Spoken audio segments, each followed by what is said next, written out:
우리 다 같이 하나님의 말씀 같이 봉독하도록 하겠습니다. 마가복음 1장 1절에서 11절까지의 말씀입니다. 우리 서로를 향해서 예수님 때문에 행복하세요라고 인사하도록 하겠습니다. 예수님 때문에 언제나 행복하시길 바랍니다. 예수님 때문에 행복한 우리 성도님들 되시기를 바랍니다. 아멘. 기도해 주시고 쉬고 올 수 있도록 허락해 주셔서 잘 갔다 왔습니다. 어째 볼에 살이 좀 찐 것 같은가요? 장모님이 하도 먹여주셔가지고 먹고 잘 쉬고 이렇게 오셔왔습니다. 감사합니다. 오늘은 이제 하나님의 아들이신 예수님이 이 땅에 오심으로 말미암아 하나님 나라의 복음의 시작을 알리셨습니다. 하늘나라가 이 땅에 예수와 함께 임하게 된 거죠. 세례 요한은 예수님을 통해서 도래하게 될 하나님의 나라를 선포하고 준비시키는 광야에 외치는 자의 소리로 세워지게 됩니다. 예수님이 세례 요한에게 와서 이제 세례를 받게 되죠. 그러자 하늘에서 어떤 일이 발생하죠? 하늘이 열리면서 성령이 비둘기 같이 예수님에게 딱 임합니다. 그리고 하늘에서 뭐라고 외쳐지나요? 너는 내 사랑하는 아들이라 라고 외치면서 이제 예수께서 하나님 나라의 왕으로 메시아로 구세주로 오셨음을 온 천하에 이제 선포하는 그런 말씀이 우리가 봤던 마가복음 1장 1절에서 11절까지의 말씀입니다. 예수께서 받으셨던 세례, 이 세례에는 두 가지 종류가 있어요. 첫 번째는 물 세례라고 할 수가 있습니다. 물 세례는 이런 거죠. 같이 한번 보실까요? 그리스도와 함께 죄에 대하여 죽고 그로 말미암아 새 생명으로 다시 태어나 그와 연합함을 상징하는 것입니다. 그래서 예수를 내가 구주로 영접하면 모든 사람들 앞에서 내가 이제 고백을 하는 거예요. 난 이제 예수와 함께 사는 자로 살겠습니다. 바울의 입의 고백으로 보게 되면 새 피조물의 인생을 살겠습니다 라고 하는 그 고백이에요. 그래서 모든 사람이 너는 예수 믿는구나 라는 것을 알게 한다는 겁니다. 몰래 숨어서 믿게 하는 게 아니에요. 그래서 물세례라고 하는 것은 이제 예수와 동행하는 인생을 모든 사람 앞에서 공포하는 거예요. 스스로를. 그러니까 우리 아이들을 세례받게 할 때 강제로 받게 하는 거에 별 의미가 없을 수도 있습니다. 너 정말 세례 받고 싶어? 세례 받아야 되겠어? 그러니까 세례를 굉장히 중요하게 여겨야 돼요. 내가 예수와 동행하는 인생으로 살아갈 겁니다 라고 하는 나름의 신앙 고백이 있을 때 세례를 주게 되는 거예요. 근데 믿음 있는 부모들은 이게 잘 안 돼요. 왜 안 될까요? 얘가 예수님을 떠나버릴까 봐, 교회도 안 나올까 봐 걱정이 돼가지고 가기 싫은데 받고 싶은 마음이 전혀 없는데 억지로라도 세례를 받게 만들어요. 그러니까 이 세례교 중고등부 이제 전도사나 강도사나 목사를 해보면 이제 그 안에는 자기가 자원해서 온 아이도 있고 그냥 얼굴에 죽을 상을 쓰고 온 아이들도 있어요. 엄마가 막 억지로 보내가지고. 그래서 제가 한두 번은 정말 받기 싫냐? 그렇다는 거예요. 왜 해야 되는지 모르겠대요. 보낸 적도 있어요. 그냥 가라. 나중에 마음이 세례 받으려고 할 때, 세례 받을래 할 때 마음이 네 그럴게요 라는 마음이 들면 그때 받도록 하자라고 보내본 적도 있습니다. 그러니까 세례라고 하는 게 믿지도 않는데 사람들 앞에서 보여주는 거예요. 그러니까 자신도 모르게 예수를 아는 것을 믿는다고 착각에 빠져나가는 사람을 키워낼 수도 있는 그런 것이라는 거예요. 가장 복된 자리가 그 자리가 돼야 되는데 엉뚱한 것이 일어날 수도 있는 자리가 된다는 겁니다. 그러니 평상시에 세례 받기 전에 계속 그 부분에 있어 기도하고 아이들로 하여금 세례를 왜 받아야 되는지 그게 왜 나에게 중요한지를 가르쳐서 그가 스스로 받겠다라고 말을 할 수 있도록 그렇게 해줄 수 있어야 한다는 겁니다. 물세례가 있으면 그 다음에 어떤 세례가 있을까요?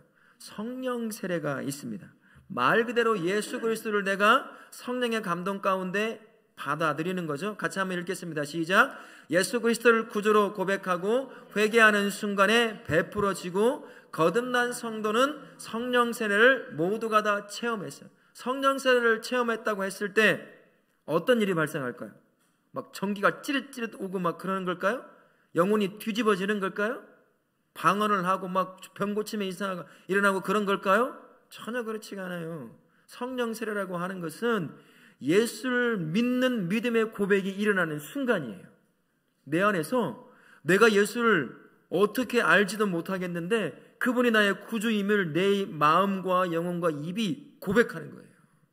성령 세례라고 하니까 성령님이 막 이상하게 나를 뭘 경험하게 하는 것 같은데 전혀 그렇지가 않습니다.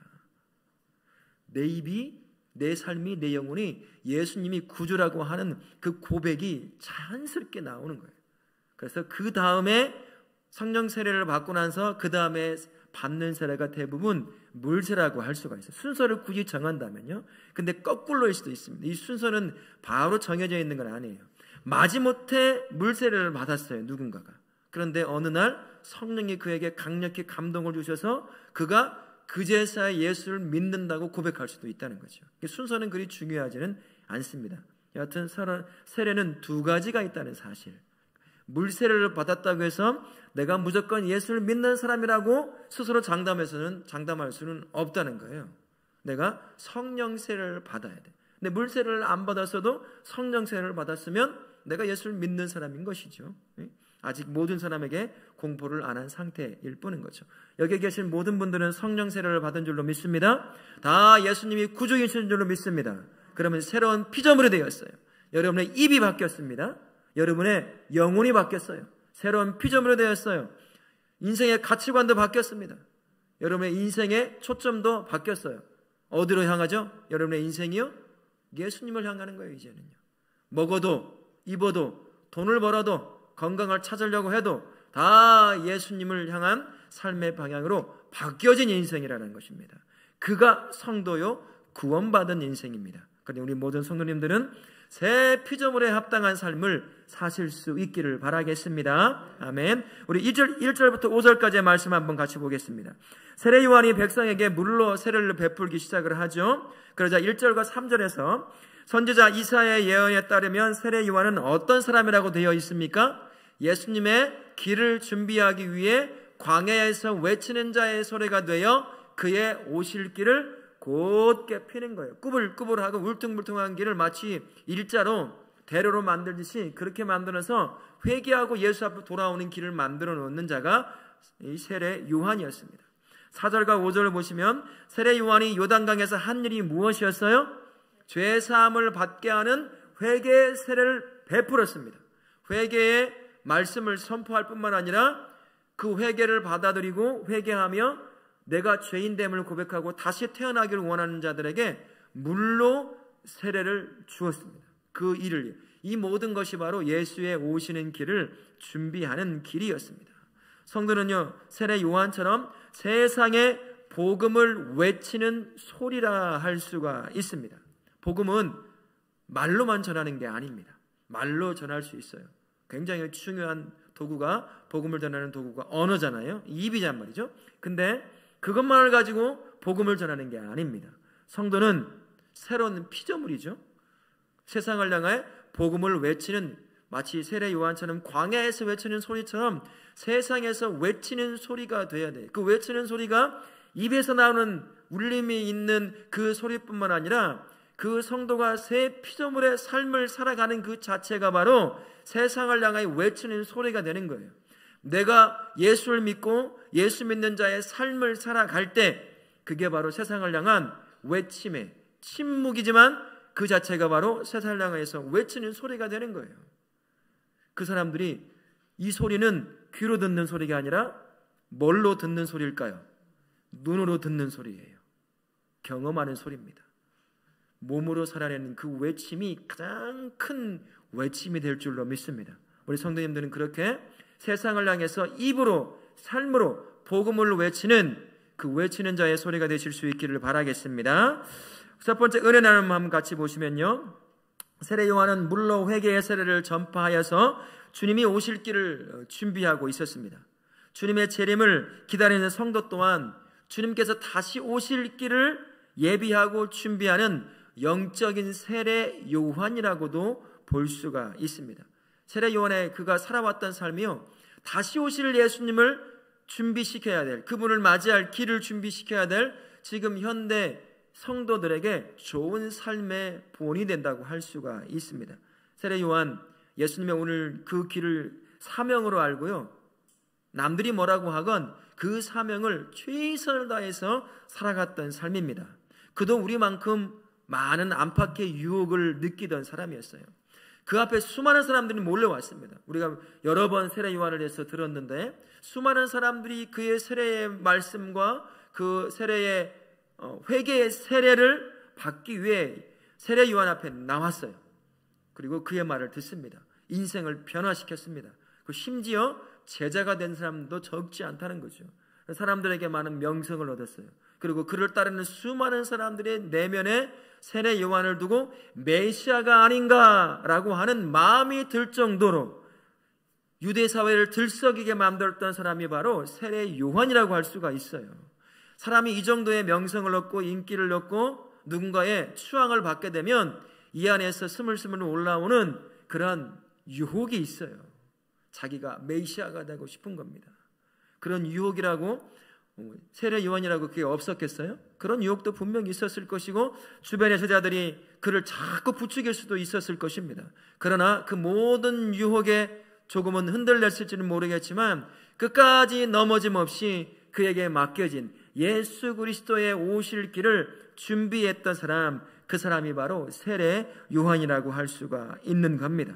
세례 요한처럼요, 현대를 사는 성도도 다시 오실 예수님의 오심을 준비하는 삶을 살아야 될 줄로 믿습니다.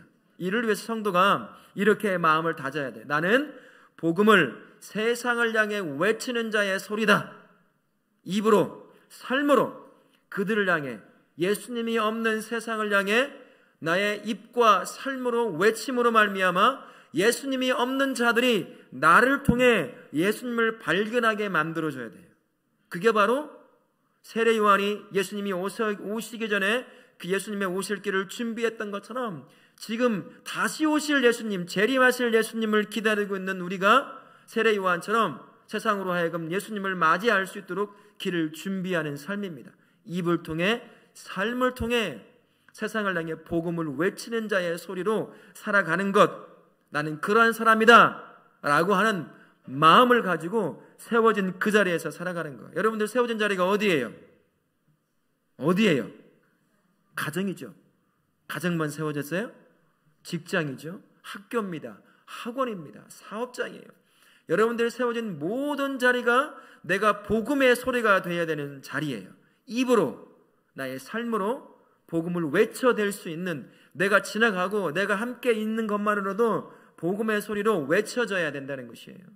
그렇게 살아갈 때 세상 사람들이 그나마 예수님의 소리를 귀로도 듣고 눈으로도 듣고 삶으로도 들음으로 말미암아 그들이 예수님을 맞이할 삶의 길을 준비하는 거예요. 그게 먼저 믿은 저와 우리가 살아가야 될 삶의 의무입니다.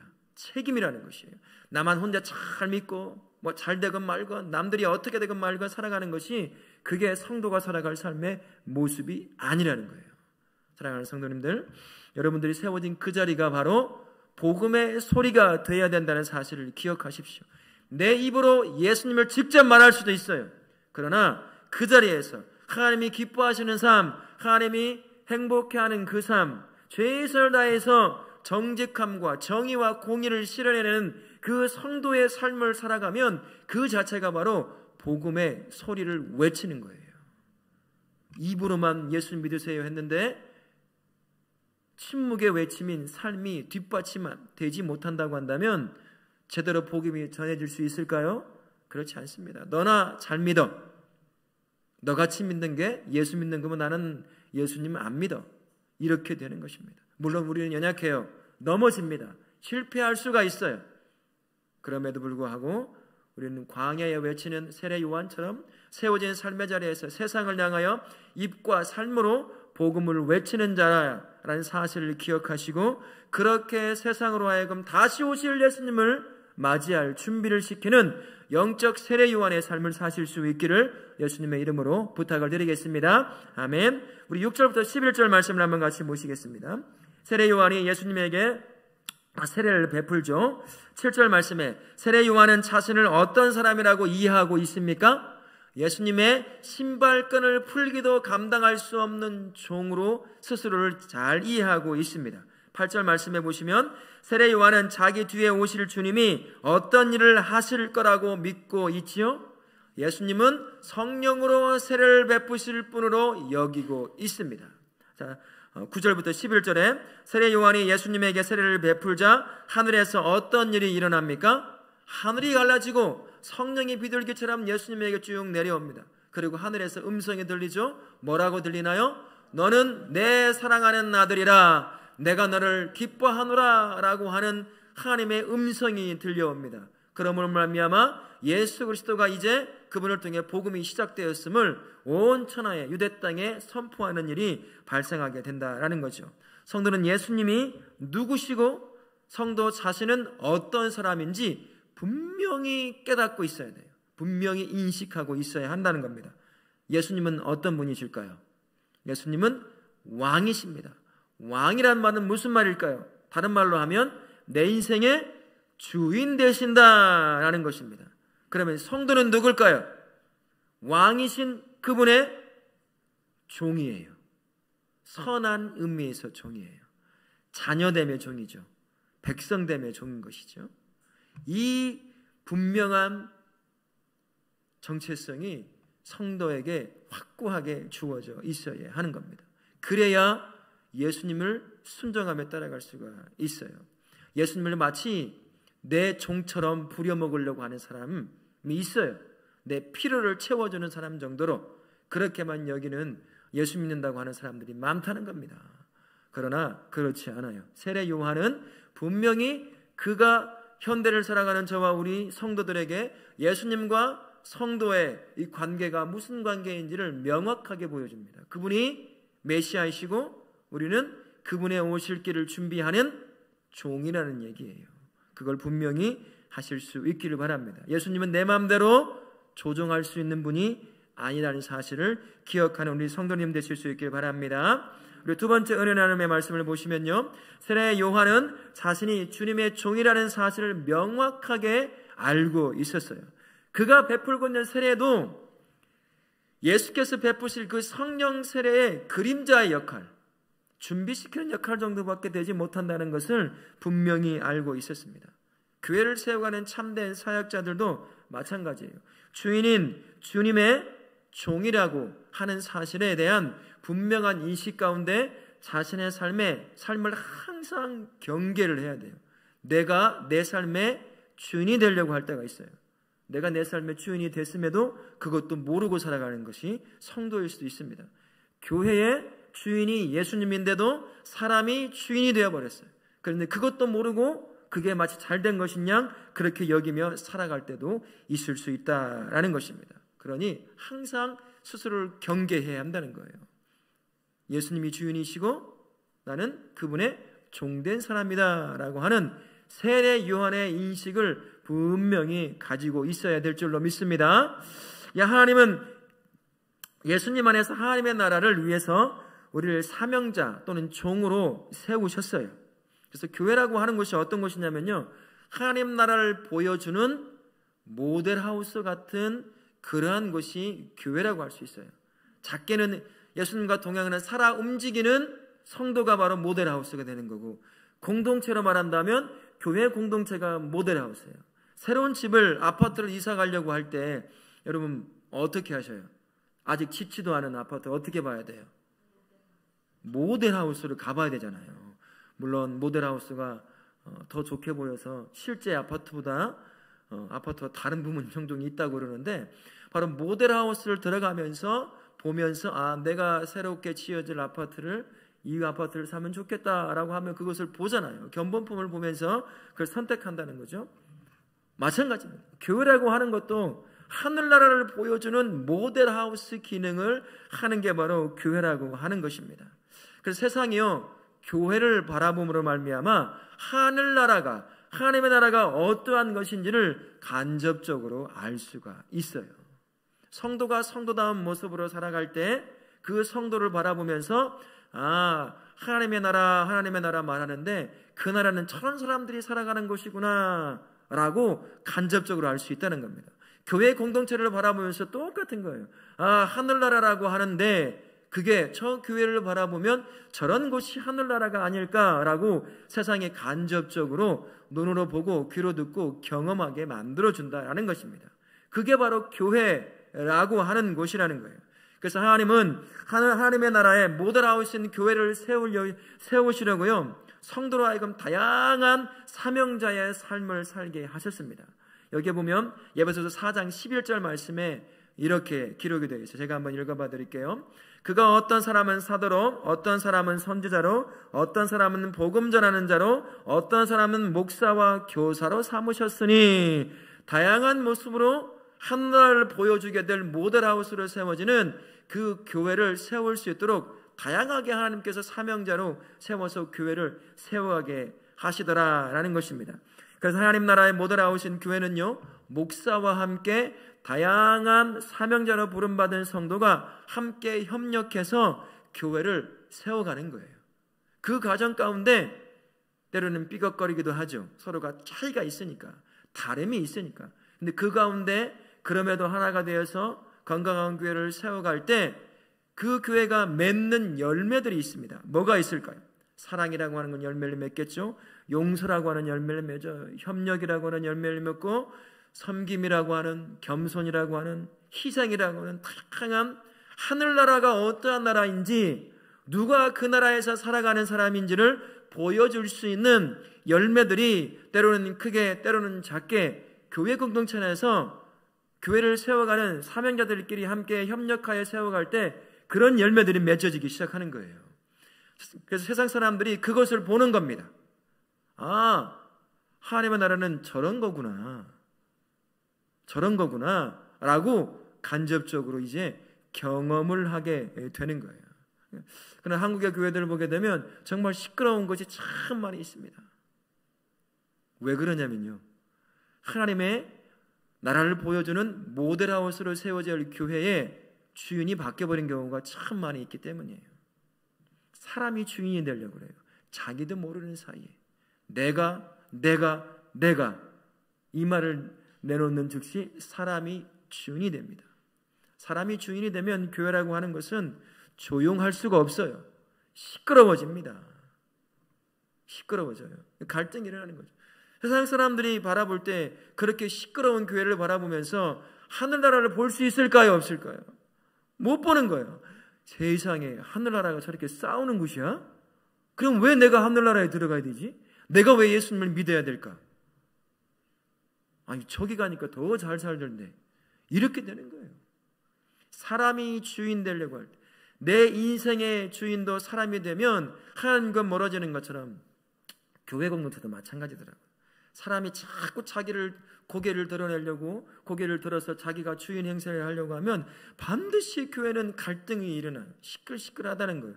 하늘나라를 보여주는 모델하우스 기능을 잘 못해요. 모델하우스라고 오픈을 딱 해놨는데 가봤더니 화장실도 아직 안 지어져 있어. 모델하우스 나 이 아파트 들어가려고 봤는데 화장실이 없네. 여러분, 그 아파트 들어가 분양 받겠어요? 안 받겠어요? 못 받죠? 어디서 일을 보라고요? 에? 방도 없어. 들어가 보니까 어떻게 번역을 받을 수 있겠어요? 마찬가지라는 겁니다. 교회가 그래서 건강한 하늘나라를 보여주는 모델하우스를 세워지려고 한다면 예수님이, 머리이신 예수님이 주인됨이 계속 고백되는 수밖에 없어요.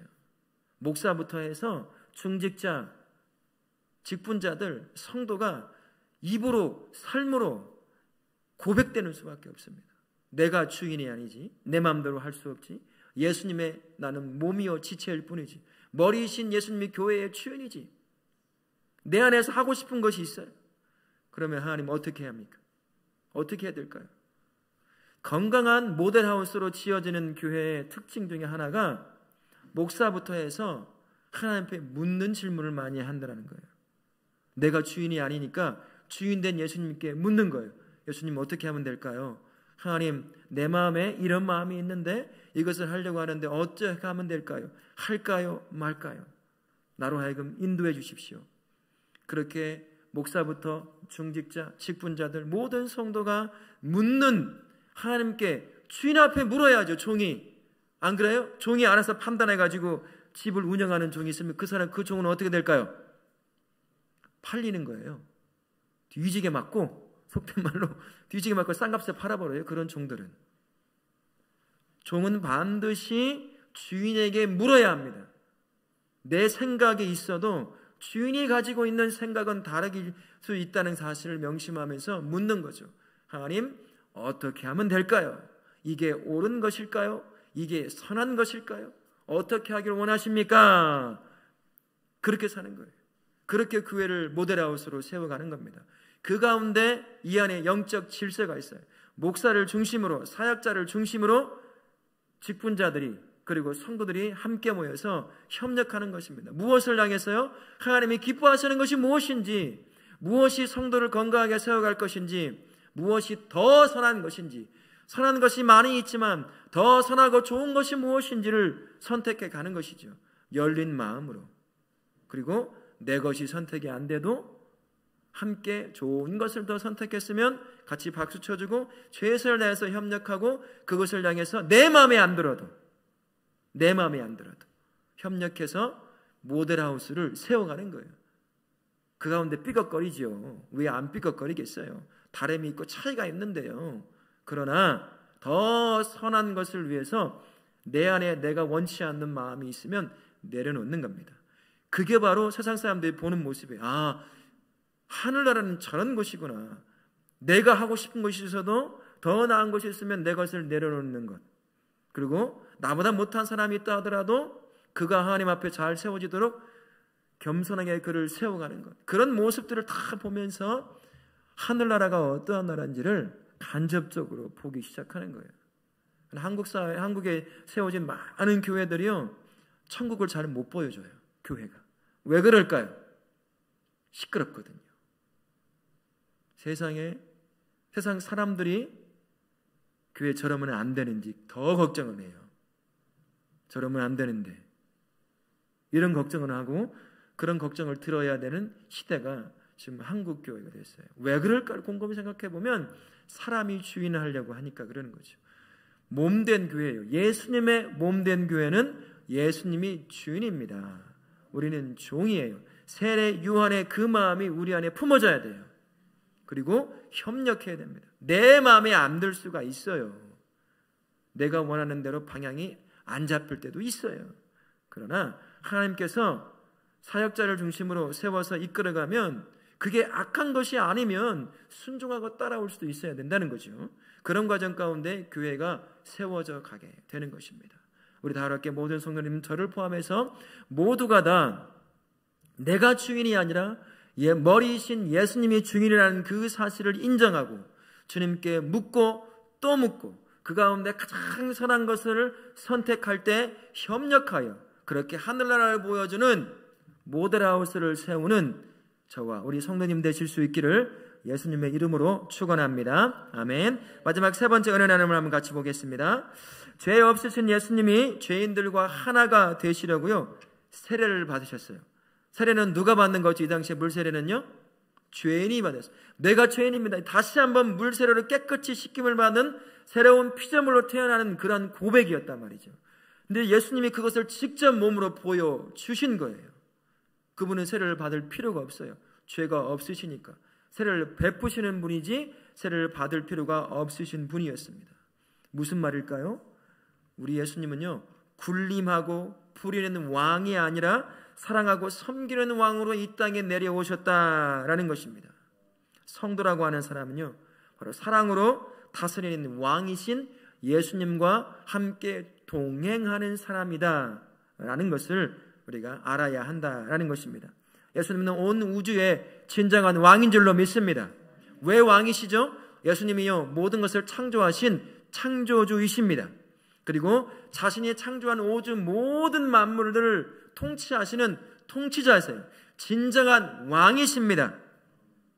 진정한 왕이시죠. 하지만 온 우주의 진정한 왕이신 예수님, 인간 왕, 인간 대통령하고는 완전히 다릅니다. 사람 왕은 어떨까요? 그도 죄인이에요. 어떤 식으로 세워지든 이 땅에 세워진, 과거에 세워진 왕이든 현대의 대통령이건 누구건 간에 위정자라 세워진 모든 자들은 다 죄인입니다. 그 스스로는 자기도 모르는 사이에 자기가 신 노릇하고 싶어 하는 게 왕이에요. 과거에는 진짜로 자신을 신이라고 여겼습니다. 신의 아들이라고 여겼어요. 왕이라고 한다면. 우리 조선도 마찬가지입니다. 왕은 누가 세운다고 했을까요? 하늘이 세운다고 했거든요. 그래서 스스로 내가 신이다라고 여겼습니다. 그러면서 사람들을 위해서 군림해요. 압제를 했어요. 자기 욕심을 채우기 위해서 국민들을 섬겨야 되지만 섬기지 않습니다. 다 빼앗아요. 마음에 안 들면 수십 명이고 수백 명이고 수천 명이고 한 번에 다 죽일 수 있는 게 세상의 왕이었다라는 겁니다. 하지만 예수님은 완전히 다르신 왕이었습니다.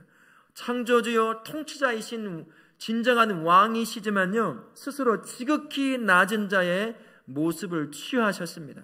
어떤 모습을 취하셨을까요? 전능하신 하나님이신데 그분이 인간의 몸을 입고 이 땅에 내려오셨습니다. 그리고 사람이 지어야 될 십자가를 친히 짊어지시고요, 죽음에까지도 내려가신 분이 바로 예수님이십니다.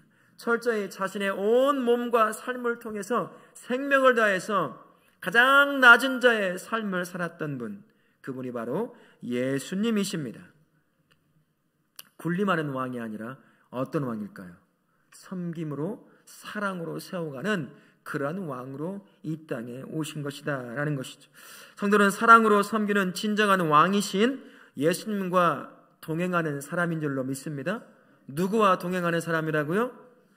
예수님, 진정한 왕이시지만 사랑과 섬김으로 통치하시는 그 예수님과 동행하는 삶을 사는 사람이 성도라고 할 수가 있습니다.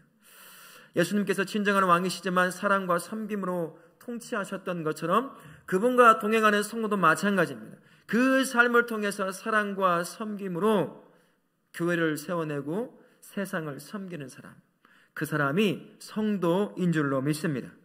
직분이 중요한 게 아닙니다. 나이가 중요한 게 아니에요. 삶의 경험이 중요한 게 아닙니다. 그것으로 군림하려 해서는 안 돼요. 여러분, 요새 MZ라고 그러나요? MZ세대라고 그러죠?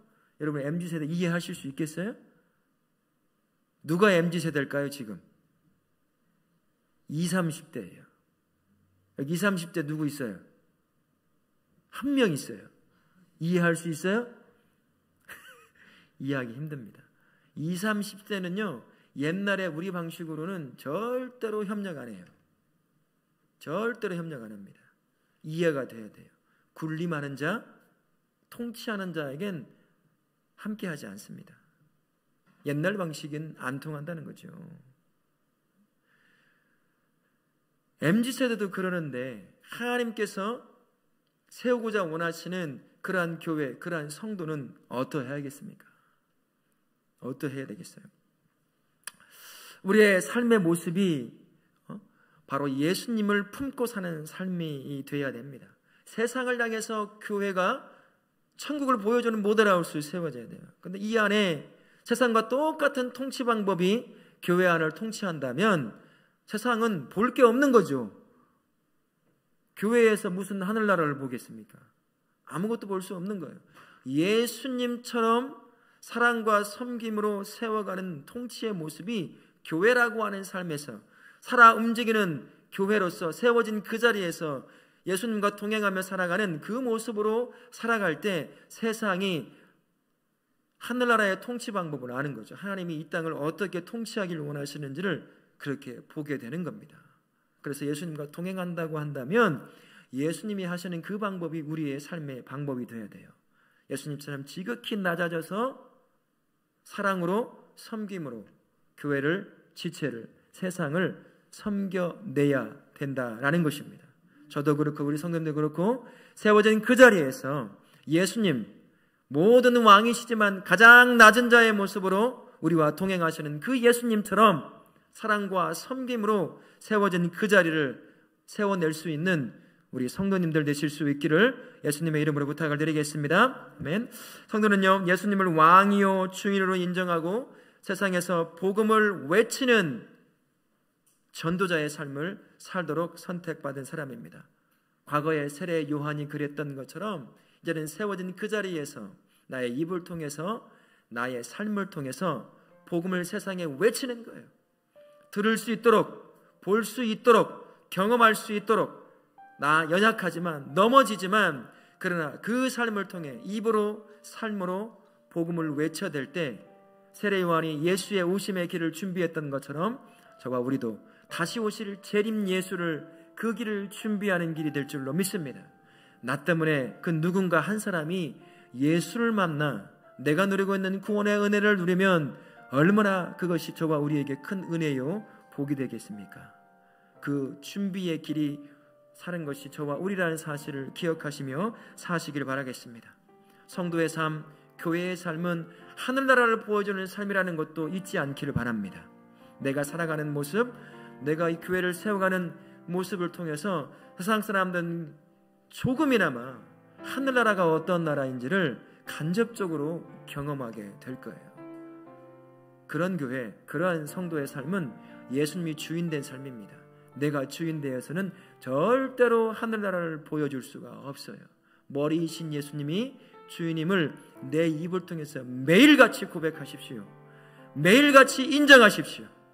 내 마음대로 안 됩니다. 내 마음대로 사는 인생이 내 인생이 아니고 내 마음대로 교회를 지배하는 것이 내 교회가 아니라는 사실을 고백할 때 그제서야 나도 모르는 사이에 내 삶에 자연스럽게 예수님이 주인된 그러한 삶이요 그러한 교회를 세워가야 될 줄로 믿습니다.